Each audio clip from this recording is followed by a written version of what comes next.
제가 이스라엘을 3번이나 갔습니다. 부러우시죠? 제가 이제 대학부 사역할 때 제가 저럴 때가 있었어요. 대학부 사역할 때 2011년, 12년, 13년 이렇게 간 것 같아요. 3번 우리 학생들을 인솔해서 이스라엘에 이제 방문했던 적이 있는데 이스라엘 가서 참 이렇게 좋은 경험들 많이 한 것 같아요. 이스라엘 민족들의 어떠한 특이한 그런 생활 양식과 문화, 그들의 종교심 이런 것들을 좀 배울 수 있는 그런 계기였습니다. 그래서 이제 길거리에 가보니까 정통 유대인들이 이렇게 보이는데요. 이게 되게 특이했어요. 특이하고 신기했고, 유대인들이 팔에 저렇게 가죽끈으로 돼 있는 어떤 끈을 막 칭칭 감고 있고요. 그리고 이마에는 이상한 네모난 상자를 붙이고 있는 겁니다. 그걸 테필린이라고 이제 부르는데, 저게 뭐 하는 것인가 가만히 보니까, 여러분 저 이마에 붙어 있는 저 상자 안에 뭐가 들어 있을 것 같습니까? 성경 말씀을 넣어놨어요. 오늘 우리가 읽었던 말씀, 신명기 6장 4절부터 9절까지의 말씀을 그 상자에다 넣어서 이마에 붙이고 있고요. 그리고 저 여기 옆에 보면은 이제 어떤 집에 가면 집집마다 다 있습니다. 문설주라고 하죠. 기둥 같은데 저기 액세서리가 아니라 저기 안에도 말씀이 담겨져 있어요. 신명기 6장 4절부터 9절까지. 그리고 또 다른 구절도 이렇게 넣어가지고 하나님의 말씀을 집 앞에 이렇게 붙여놓는 것을 보았습니다. 매주자라고 부르더라고요. 근데 저는 이제 저 장식품 같은 것들을 좀 보면서 그런 생각이 들었습니다. 우리의 신앙이 액세서리가 되어서는 안 되는데 라는 그런 생각을 했습니다. 살아있는 신앙보다 어떤 형식화되어 있는 액세서리와 같은 그 신앙을 가져서는 안 되는데 라는 그런 생각을 했습니다. 여러분, 우리의 신앙은 액세서리가 아니잖아요. 아멘이십니까? 예, 우리의 신앙은 액세서리가 아니잖아요. 우리의 신앙은 매일의 삶 속에서 그리스도와 함께 동행하며 살아가야 할 생명과 같은 것이 바로 우리의 신앙인 것입니다. 그래서 저는 오늘 말씀을 통해서 유일하신 여호와 하나님을 전인격적으로 사랑하는 것, 그리고 그 사랑은 우리의 내면과 일상과 가정 가운데 실천되어야 할 것인데, 구체적으로 어떻게 실천되어야 할 것인지 말씀 안에서 오늘 찾아보려고 합니다. 이 말씀을 더 잘 이해하려면 신명기 6장의 말씀이 어떻게 쓰여졌는지 그 배경을 좀 우리가 이해할 필요가 있습니다. 신명기 6장의 이전에 있어서 어떤 상황이 있었는가 하면, 여러분 아시다시피 이스라엘 민족은 출애굽의 그 노예의 그 역사를 가지고 있지 않습니까? 하나님께서 모세라는 인물을 선택하셔서 그를 이스라엘 민족의 위대한 영도자로 세워서 애굽으로부터 탈출하게 하셨습니다. 이끌어내셨습니다. 그리고 시내산에서 이스라엘 백성들과 함께 직접적인 언약을 맺으시면서 10계명을 이스라엘 민족들에게 주셨습니다. 여러분, 이스라엘 민족은요, 광야에서 엄청난 체험을 한 민족이에요. 출애굽하는 과정 속에서 홍해가 갈라지는 기적을 보았고요. 그리고 반석이 쪼개지고 거기에서 생명수가 솟아나는 것을 보았고, 그리고 매일매일 하늘에서 만나와 메추라기가 내리는 것을 보았습니다. 그것을 먹고 살았죠. 그리고 하나님의 음성을 직접 듣고 하나님과 직접적인 어떤 언약을 맺은 그런 체험이 있는 그런 민족이 바로 이스라엘 민족입니다. 그 민족을, 그 세대를 우리가 출애굽 1세대라고 부르게 됩니다. 그런데 이 출애굽 1세대가 약속의 땅에 들어가지 못하고 광야에서 다 죽게 되죠. 왜냐하면 가데스 바네아라는 그 사건 때문에 그렇습니다. 약속의 땅 가나안을 앞두고 그 땅을 정탐하기 위해서 12명의 정탐꾼을 선정해서 그 땅을 정탐하게 했습니다. 그리고 그들이 자기들이 들어갈 그 가나안 땅을 샅샅이 정탐을 하고 난 뒤에 이스라엘 민족 진영에 들어와서 했던 보고가 뭐냐면 10명이 그 얘기를 하죠. 가보니까 그 땅에 있는 사람들은 거의 다, 모든 사람들이 다 거인이더라. 신장이 장대하더라. 우리는 그 땅에 들어가면 메뚜기 같아서 그냥 죽을 수밖에 없을 것 같다라는 그런 부정적인 보고를 하게 됩니다. 그리고 아이고 우리가 이제 광야에서 죽게 생겼네라고 불평불만을 하게 되었죠. 그때 하나님께서 그들의 그 불평불만을 들으시고 어떻게 하셨는가 하면 너희들이 가나안 땅을 정탐한 그날 하루를 1년으로 계산해서 40년 동안 광야에서 방황하게 될 것이다. 그리고 너희들은 그 약속의 땅에 들어가지 못하게 될 것이다 라고 이렇게 얘기했습니다. 여러분, 그래서 우리가요 하나님 앞에 정말 함부로 불평불만해서는 안 돼요. 하나님이 그것조차도 심지어 들으실 때가 있다는 거예요. 이스라엘 민족은 진짜 1세대는 진짜 40년 동안 광야에서 떠돌다가 약속의 땅에 들어가지 못하고 광야에서 죽게 됩니다. 그 1세대가 광야에서 죽고 난 후에 이제 2세대, 그러니까 하나님께 직접 그 십계명을 받지 않은 민족이죠, 세대죠. 그 기적을 경험하지 않은 세대, 그러니까 광야에서 태어났거나 아니면 아주 어릴 때를 경험했던 그 출애굽 2세대가 이제 가나안 땅을 들어가야 되는 그런 상황 가운데 있는데, 모세가 그 2세대를 향하여 신앙을 굳게 붙들어야 한다라고 마지막으로 설교한 그 내용이 바로 오늘 우리가 읽은 그 신명기의 그 말씀이라는 것입니다. 그래서 모세는 광야 2세대에게 하나님은 너희 부모들만의 하나님이 아니라 바로 너희들의 하나님이다라고 설명하면서 가르쳤던 내용이 바로 신명기의 말씀입니다. 그래서 이것을 신학에서는 언약갱신이라고 이렇게 부릅니다. 그래서 신명기 내용을 가만히 보면요, 1장부터 4장까지는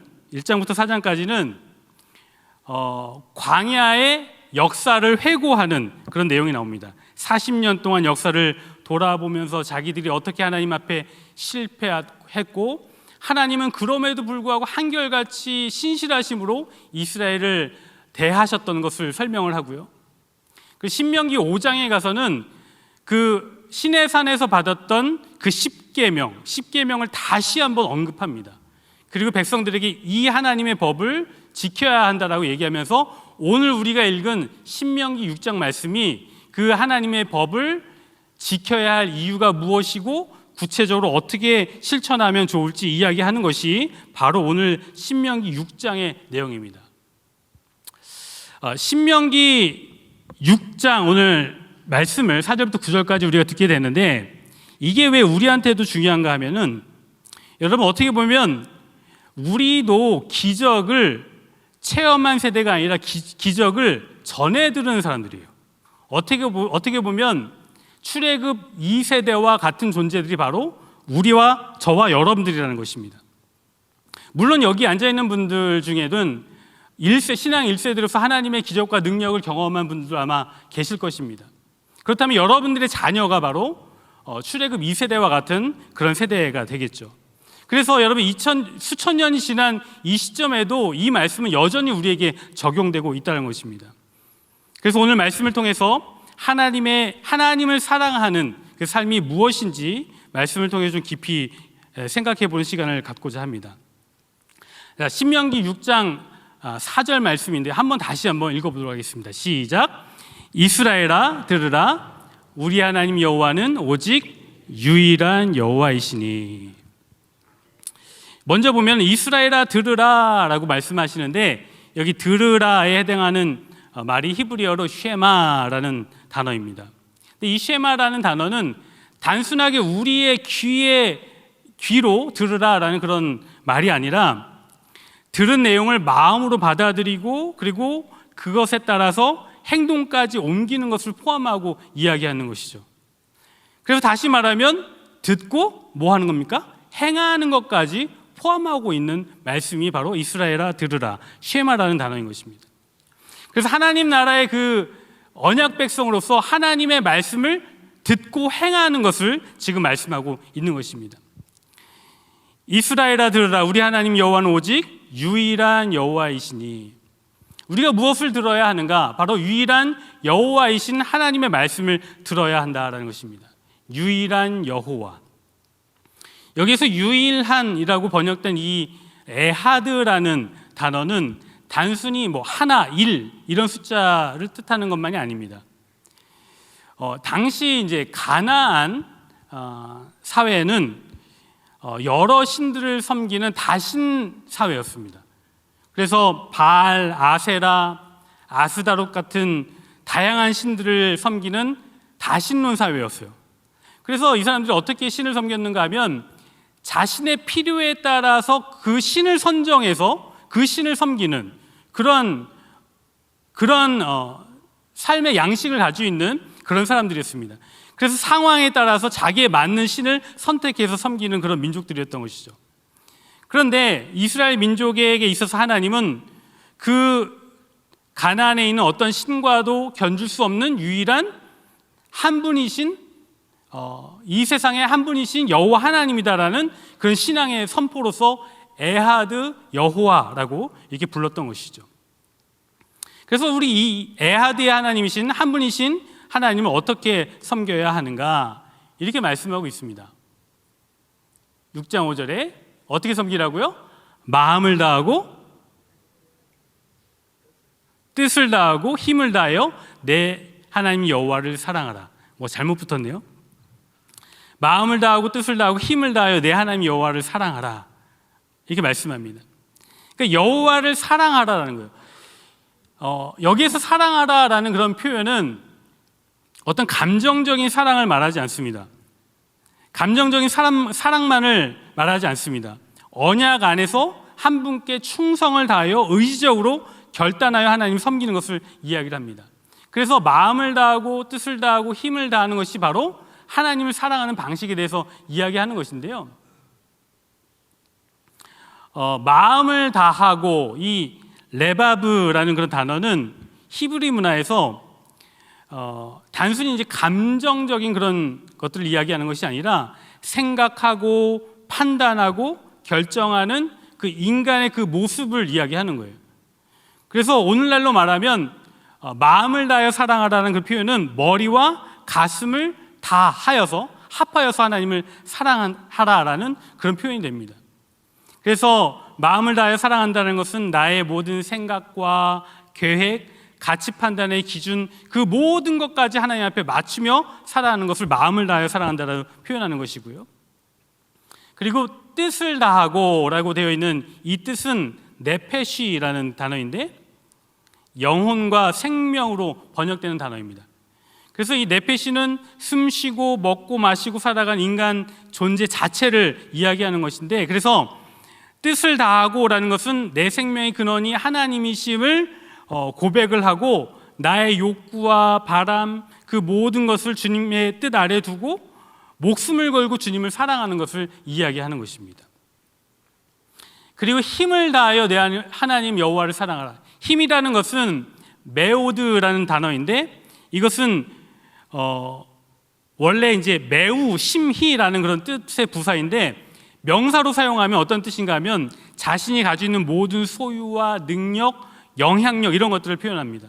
그래서 자기가 가지고 있는 재능, 물질, 시간, 사회적 위치 이 모든 자원들 다 동원해서 하나님을 사랑하는 데 사용하겠다라는 그런 표현이 되는 것이죠.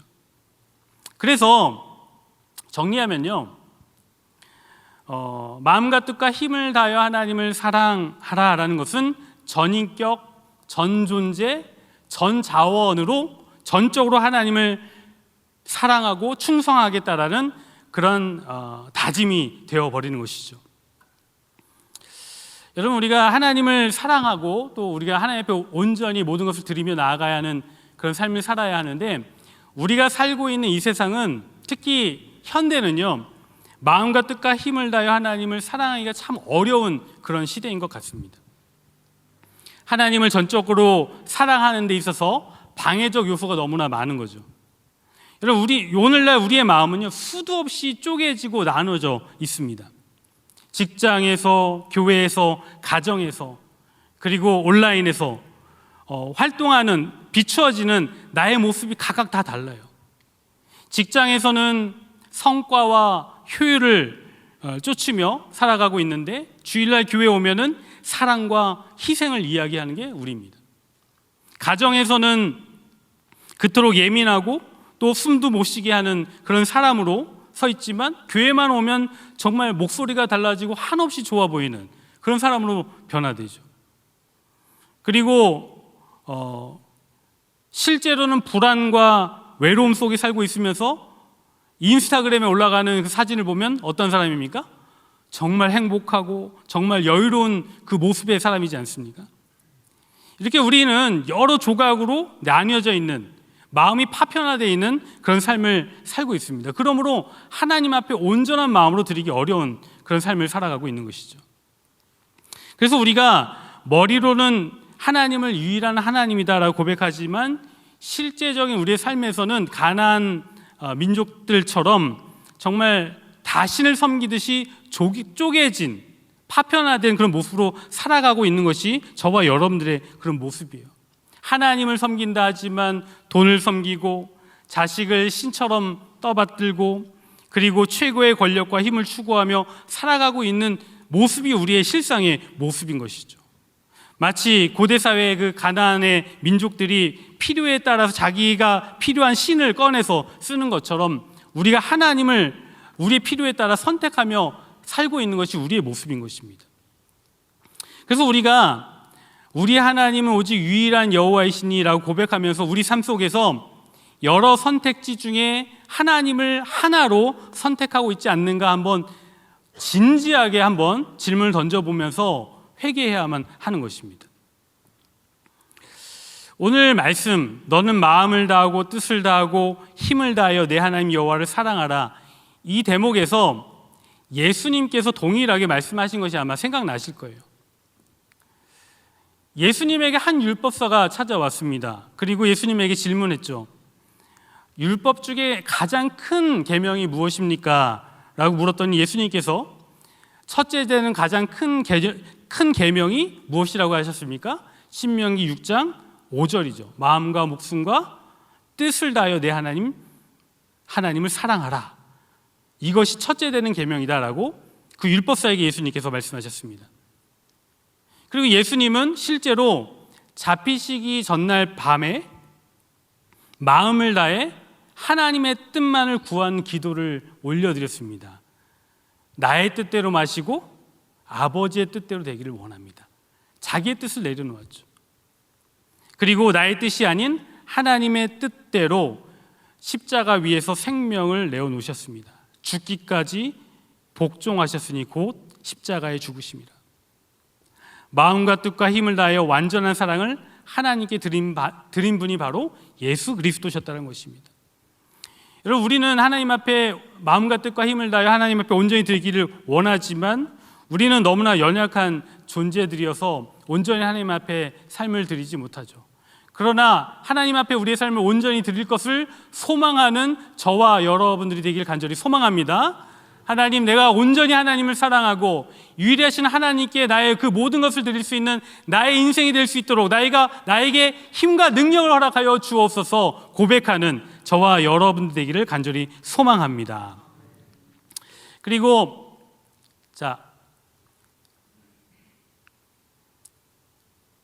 신명기 6장 6절에서 7절 말씀인데요. 한번 같이 읽어보도록 하겠습니다. 시작.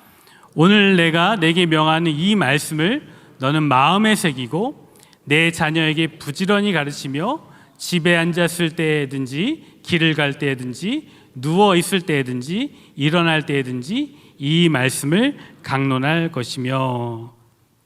자, 6절 보시면 오늘 내가 내게 명하는 이 말씀을 너는 마음에 새기고, 여기서 마음에 새기라는 것은 하나님의 말씀이 어떤 돌판이나 어떤 두루마리 같은데 어떤 물건에 새겨지는 것을 말하는 것이 아니라 사람의 마음 깊은 곳에 새겨져야 된다라고 말씀하고 있는 것입니다. 머리로 아는 것으로 끝나는 것이 아니라 하나님의 말씀이 내 존재 깊은 곳에 심겨져서 뿌리 내리도록 해야 된다라는 것입니다. 그래서 하나님의 말씀이 새겨져야 하는데 먼저 누구에게 새겨져야 하는가? 바로 내게 심겨져야 된다라고 말씀하고 있습니다. 그래서 저는 여러분들 소망합니다. 하나님의 말씀이 먼저 여러분들에게 새겨지는 놀라운 은혜가 있기를 간절히 소망합니다. 하나님의 말씀이 그냥 머리에만 머무는 것이 아니라 머리로부터 마음으로 그리고 전 인격적으로 뿌리 박히는 그런 은혜가 있어야만 한다는 것이죠. 그 은혜가 있을 때에 7절 말씀에 이렇게 말씀합니다. 네 자녀에게 부지런히 가르치며 집에 앉았을 때든지 길을 갈 때든지 일어날 때든지 이 말씀을 강론할 것이며. 부지런히 가르치라라는 그런 표현이 있는데, 이 가르치라라는 표현이 히브리어로 샤난이라는 표현입니다. 날카롭게 갈다라는 표현이에요. 반복하여서 새기라는 그런 표현입니다. 칼을 숫돌에다 대고 계속 갈아서 날을 세우는 것처럼 하나님의 말씀을 가지고 우리를 날카롭게 가르라는 거예요. 반복하고 또 반복하여 그 말씀을 새기라는 그런 의미입니다. 그런데 이 말씀을 언제 어디에서 새겨야 하는가? 성경에 보니까 모세가 이렇게 이야기합니다. 장소를 지정하는데 집에 앉았을 때든지 길을 갈 때든지 누워 있을 때든지 일어날 때든지. 여러분, 어떤 특별한 거룩한 예배의 공간을 이야기하는 것이 아니라 우리의 일상에서예요. 우리의 삶에서예요. 아침에 눈을 떠서 밤에 잠들 때까지 집 안에서든지 밖에서든지 어느 순간에서든지 하나님의 말씀을 반복하여 새기고 새겨야 된다라고 말씀하고 있는 것입니다.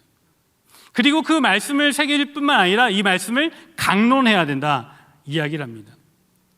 이 강론하다라는 표현은 말을 하다, 정리하다라는 그런 표현이에요. 그래서 하나님의 말씀을 듣고 그것을 마음에 새기고 그리고 깊이 새기는데 그 말씀을 가지고 강론을 해야 되는 것입니다. 말을 하고 정리를 해야 되는 거예요.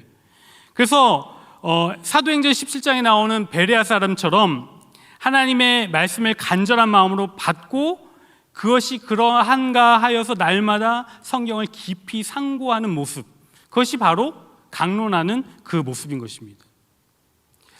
여러분, 이러한 모습으로 우리가 하나님의 말씀을 대하며 살아가야 한다라고 성경을 말씀하고 있는 거예요. 예수님께서 바로 이러한 삶을 사셨어요. 예수님께서 제자들을 데리고 3년 동안 같이 훈련시키셨는데, 예수님께서 여러분 제자들 강의실에서 가르치셨습니까? 아니죠. 예수님은 제자들을 길을 걸으며 밥을 먹으며 배 위에서 밭을 지나면서 가르치셨습니다. 앉았을 때, 길을 갈 때, 누워 있을 때, 일어날 때, anytime 삶의 순간순간마다 하나님의 말씀을 가르치셨고 그리고 강론하시고 정리하여 주셨습니다. 길을 가다가도 주님이 제자들에게 물으셨죠. 사람들이 나를 누구라고 하느냐? 너희들은 나를 누구라고 하느냐? 주는 그리스도시요 살아계신 하나님의 아들이십니다. 예수님은 삶으로 보여주셨습니다. 소외되고 병든 자들에게 손대시고 어느 누구도 손대려고 하지 않았던 문둥병자에게 손을 대시며 고치시고 회복시키시는 그 모습. 누구든지 첫째가 되려고 하거든 섬기는 자가 되어야 한다라고 말씀하셨습니다. 그리고 그들에게 식사하면서도 빵을 찢어주시면서 이것은 너희를 위하여 찢는 나의 몸이다. 받아 먹으라. 잔을 주시면서 이것은 너희를 위하여 흘리는 나의 피다. 받아 마시라. 라고 하시면서 모든 영역에서 하나님의 말씀을 가르치시고 전하셨습니다. 그런데 한 가지 더 기억해야 할 것은 예수님께서 제자들의 곁을 떠나신 후에 그 하나님의 말씀이 그들에게 온전히 내재화되고 인격화되게 하기 위해서 성령의 능력이 필요한 것을 아시고 그렇게 말씀하셨죠.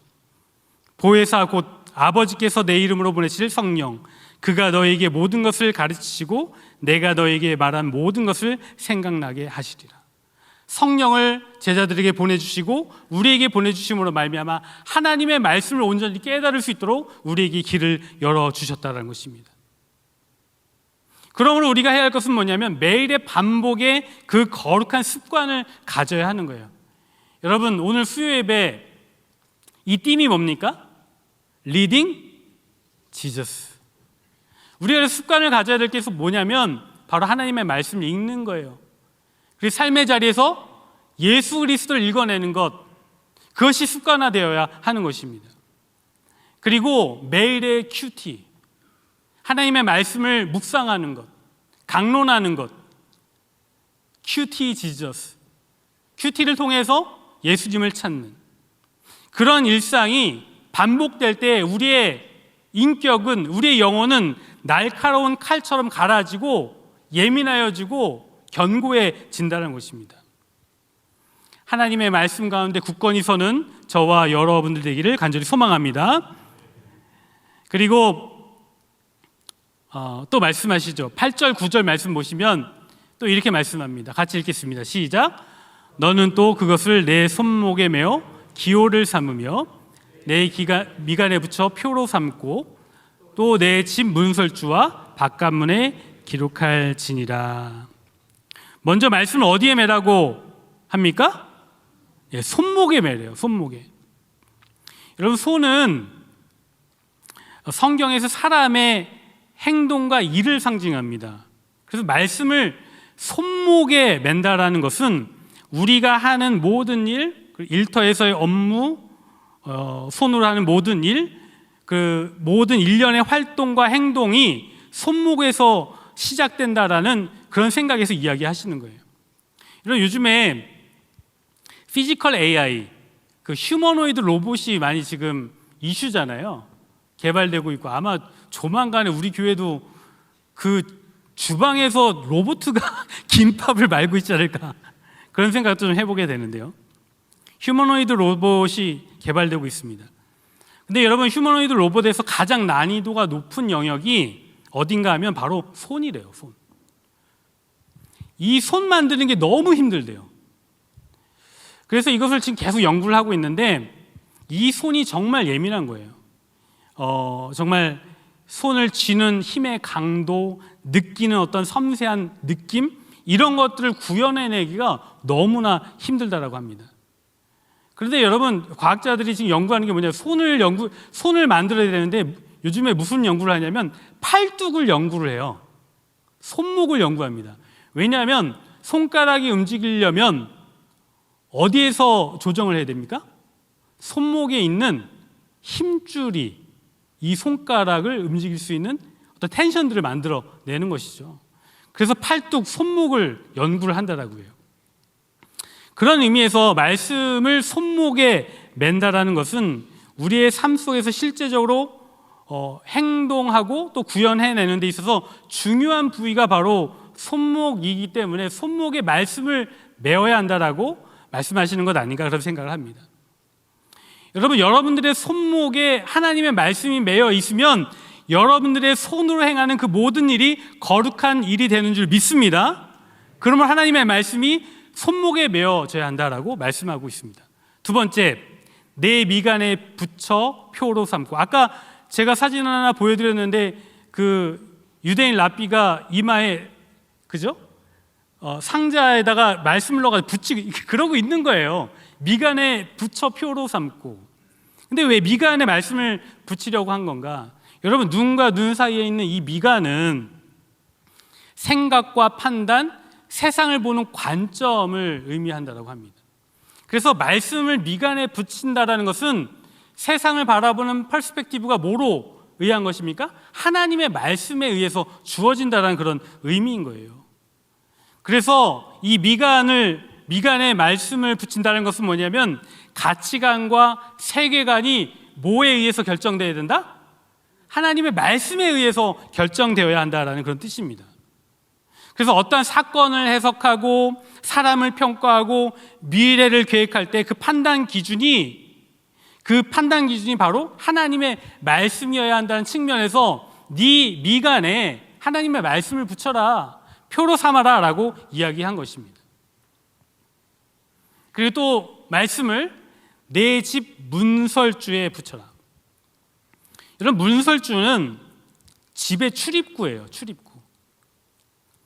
그 가정이라는 사적 공간의 경계, 시작점이 바로 문설주예요. 문설주. 그래서 문설주에 말씀을 새긴다는 것은 가정이야말로 하나님의 다스림이 있는 곳이어야 한다라는 공동체의 선언인 것입니다. 그래서 가정 안에서 우리가 아주 사적인 그런 공간이잖아요. 가정 안에서의 대화, 자녀 교육, 부부와의 그 관계, 그런 모든 은밀한 숨겨져 있는 사적인 영역까지 하나님의 말씀 아래 두어야 한다는 측면에서 문설주에 말씀을 붙여야 된다, 기록해야 된다라고 말씀을 하고 있고요.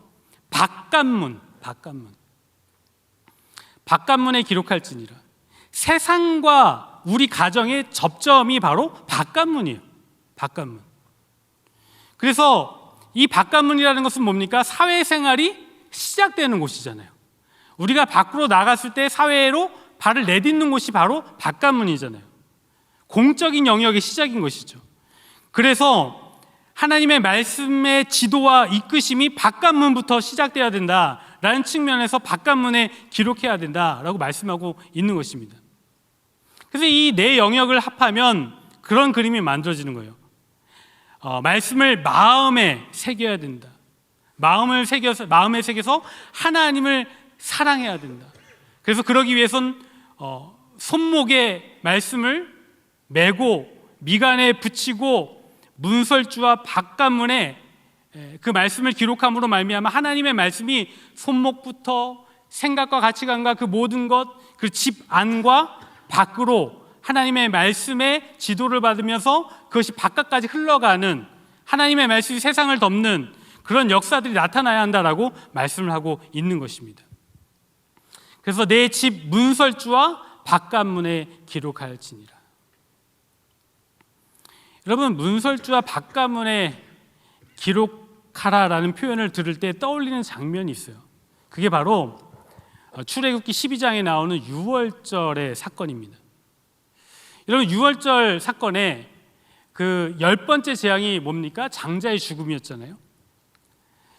장자가 이 애굽 땅에 있는 모든 첫 번째 난 것들, 장자들이 다 죽어나갈 때, 하나님의 심판이 임하고 죽음의 사자가 모든 첫 번째 되는 것들을 다 죽이는 심판이 임했을 때, 그 문지방에, 문설주에 어린 양의 피가 발라져 있던 그 집은 그것이 표가 되어서 그 피를 볼 때에 그 죽음의 그림자가 넘어가는 그런 역사가 나타났다는 것입니다.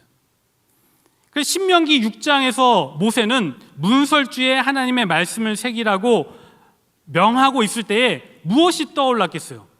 자기들이 애굽에 있을 때에 10번째 재앙에서 사람들이 다 죽어나갈 때에, 짐승까지 다 죽어나갈 때에 그 문지방에 그 문설주에 발라져 있던 그 어린 양으로 말미암아 구원을 받았던 그것을 떠올리지 않았겠습니까? 그러므로 그 문설주에 발랐던 그 양의 피가 표시가 되어 죽음이 건너간 것처럼 문설주에 새긴 하나님의 말씀은 너희가 하나님의 백성임을 드러내는 표가 되는 것이다. 그러므로 죽음이 건너가는 놀라운 역사가 나타난다라고 말씀하고 있는 것입니다. 그러므로 여러분, 우리가 이 시대에 우리의 문설주에 바깥문에 하나님의 말씀을 기록해야 한다는 것은 뭐냐면 우리의 가치관이 하나님의 말씀의 가치관으로 살아가고 있다는 표시이기 때문에 그런 것입니다. 심판받을 세상의 가치관이 우리 자녀들을 집어삼키는 이 세상 가운데서 우리 아이들을 보호할 수 있는 유일한 방어선이 무엇이겠습니까? 하나님의 말씀입니다. 아멘이십니까? 하나님의 말씀이 그들을 지키는 거예요. 말씀이 우리 집 안과 바깥문에 기록되어져 있을 때 우리가 하나님 나라의 백성이라는 정체성을 가지고 살아갈 수 있는 근거가 되는 것입니다. 그래서 여러분, 우리는요 필사적으로 하나님의 말씀을 우리의 삶의 문설주에 발라야 하는 줄 믿습니다. 먼저 나의 삶의 문설주에 발라야 하는 것입니다. 그리고 나의 가정과 우리 자녀들의 삶의 문설주에 하나님의 말씀을 발라야만 하는 것입니다. 하나님의 말씀이 문설주에 발라질 때 사망과 죽음과 저주의 영이 지나가고 구원의 역사가 나와 나의 가정과 우리의 자녀들의 삶 가운데 임하는 줄 믿습니다. 그래서 오늘 말씀을 정리해 보면 이렇게 정리됩니다. 우리 하나님은 유일한 분이시니 우리가 마음과 뜻과 힘을 다하여 하나님을 사랑해야만 합니다. 그 사랑은 말씀을 마음에 새기는 것이고 일상 속에서 자녀에게 부지런히 가르치는 것이 되어야 하고, 삶의 영역에서 손목과 미간과 문설주와 바깥문에 기록함으로 우리의 정체성을 지키며 살아가야 한다는 것입니다. 그리고 유월절 어린 양의 피를 문설주에 바름으로 죽음이 넘어간 것처럼 말씀을 우리의 삶의 문설주에 바를 때에 성령께서 함께 하심으로 주 예수 그리스도의 보혈 안에서 나와 우리의 가정과 우리 자녀들이 참된 구원을 얻게 되는 역사가 나타난다라고 성경은 말씀하고 있는 거예요. 여러분, 저는 오늘 신명기 말씀을 보면서 모세가 가나안 땅에 들어갈 때 출애굽 2세들 앞에서 얼마나 마음이 무거웠을까라는 그런 생각을 해보게 됩니다. 그들은 하나님의 음성을 직접 듣지 않았고 하나님의 기적을 직접 체험하지 않은 그런 세대입니다. 그런데 가나안 땅에 들어가서 그 수많은 우상들 가운데서 하나님의 백성의 정체성을 지키고 살아가기가 과연 가능했을까? 그러므로 너무나 마음이 무거웠을 거라고 생각합니다. 그들을 생각할 때 마음에 걱정과 고통이 밀려왔을 거라고 생각을 합니다. 제가 그 모세의 마음을 좀 생각을 해보면서 갑자기 이런 생각이 떠올랐어요. 여러분, 제가요, 제 나이를 이제 아시게 되겠죠. 1977년생이에요. 1977년생인데 저를 포함한 우리 40, 50대는요 한국교회 부흥을 보았던 세대입니다. 할머니, 할아버지, 어머니, 아버지의 불철주야 기도를 받고 자란 세대가 저희 40대, 50대들이에요. 한국 교회 부흥의 끝자락을 경험한 세대가 바로 우리 40대, 50대입니다.